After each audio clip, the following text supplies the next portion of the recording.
నమస్కారం. మనం ఈరోజు రామాయణంలోనే పార్ట్ 3 అరణ్యకాండ చెప్పుకోబోతున్నాం.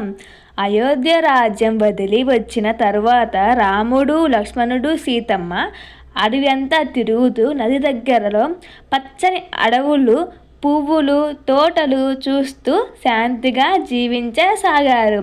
వాళ్ళు వెళ్ళిన ప్రతి చోట ప్రజలు ఎంతో ఆనందంగా స్వాగతం పలికేవారు. ఎందుకంటే రాముడు మంచి మనసున్నవాడు, అందరితో స్నేహం ఉండేది.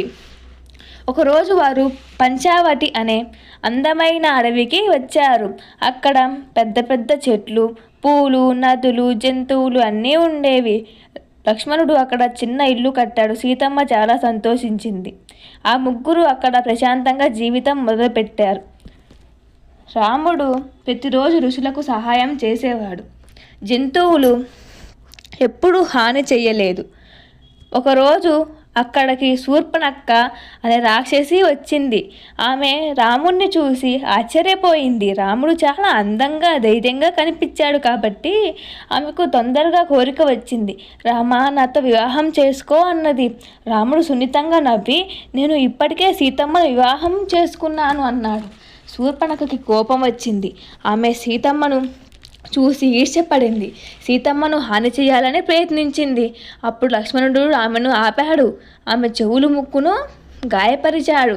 శూర్పణఖ ఏడుస్తూ తన అన్నల దగ్గరకు వెళ్ళిపోయింది. శూర్పణఖ ఒక అందమైన స్త్రీ ఉంది. శూర్పణఖ అన్నయ్యకు చెప్పి, పంచావతిలో ఒక అందమైన స్త్రీ ఉంది, ఆమెకును లంకకు తీసుకెళ్దామనింది. రావణుడు సీతమ్మ అందం గురించి విన్న వెంటనే ఆమెను తీసుకెళ్లాలని నిర్ణయించాడు. రావణుడు ఒక ప్లాన్ వేశాడు. తన మాంత్రిక శక్తితో బంగారు రంగు జింకలా మారిన మారీచుడిని సీతమ్మ ఇల్లు దగ్గరికి పంపించాడు. ఆ బంగారు జింక చాలా అందంగా మెరిసిపోతుంది. సీతమ్మ ఆశ్చర్యపడి రాముణ్ణి చూసి, ఆ జింక చాలా అందంగా ఉంది, దాన్ని పట్టుకుందాం అంది. రాముడు అంగీకరించి అడవిలోకి వెళ్ళిపోయాడు. వెళ్తూ ముందుగా సీతమ్మకు చెప్పాడు, ఎవరు పిలిచినా నువ్వు ఇల్లు వదిలి బయటకు రావద్దు అని. లక్ష్మణుడిని కూడా సీతమ్మను కాపాడడానికి ఉండమని జింక కోసం వెళ్ళాడు. కొద్దిసేపటికి అడవిలో నుంచి రాముడి గొంతులా వినిపించి, లక్ష్మణ సహాయం చేయి, సీతమ్మ భయపడిపోయింది, రాముడికి ఏదైనా ప్రమాదం జరిగిందా? అడవి చాలా నిండుగా ఉండడంతో లక్ష్మణుడు బయటికి వెళ్ళాల్సి వచ్చింది. వెళ్తే ముందు ఇంటి చుట్టూ ఒక మాంత్రిక రేఖ, లక్ష్మణ రేఖ గీశాడు. ఆ గీత దాటుకు సీతమ్మ అన్నాడు. ఇంతలో రావణుడు ఒక వృద్ధ బ్రాహ్మణ వేషంలో మారి వచ్చాడు. అమ్మ, ఎవరైనా భిక్ష ఇవ్వండి అన్నాడు. సీతమ్మ మంచి మనసు గలది కాబట్టి భిక్ష కోసం బయటకు వచ్చింది.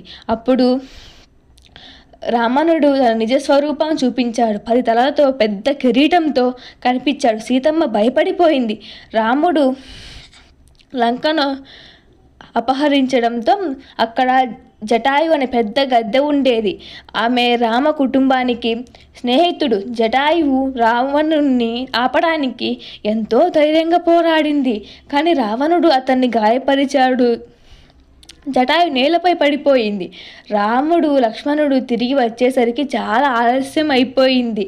ఇంకా ఇంటి వద్దకు వచ్చి చూసేసరికి సీతమ్మ ఎక్కడా లేదు. రాముడు ఎంతో బాధపడ్డాడు.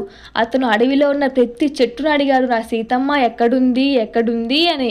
చివరకు జటాయువు కనుగొని అతని నిజం తెలిసింది.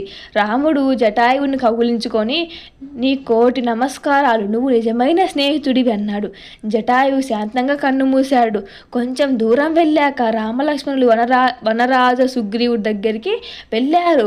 అక్కడ హనుమంతుడు కలిశారు. హనుమంతుడు రాముణ్ణి చూసి వెంటనే భక్తితో నమస్కరించాడు. రామా, నేను నా వానరసేన కూడా సీతమ్మను కనుక్కుంటాం. ఇలా పెద్దగా స్నేహం మొదలైంది.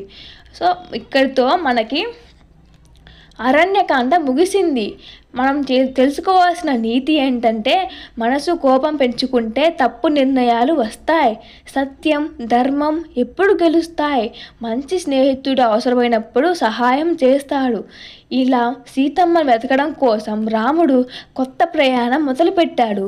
తర్వాత ఏమైంది అని మనం తదుపరి భాగంలో తెలుసుకుందాం. ఇంతటితో అరణ్యకాండ ముగిసింది. మనం నేర్చుకోవాల్సింది చాలా ఉంది. రామాయణం పిల్లలకి తప్పకుండా చూపివ్వండి, నేర్పివ్వండి. దీనివల్ల పిల్లలకి చిన్నప్పటి నుంచి అవగాహన పెరుగుద్ది. రామాయణం నుండి మోరల్స్ నేర్చుకుంటారు. Thank you for watching. Please share and subscribe and like.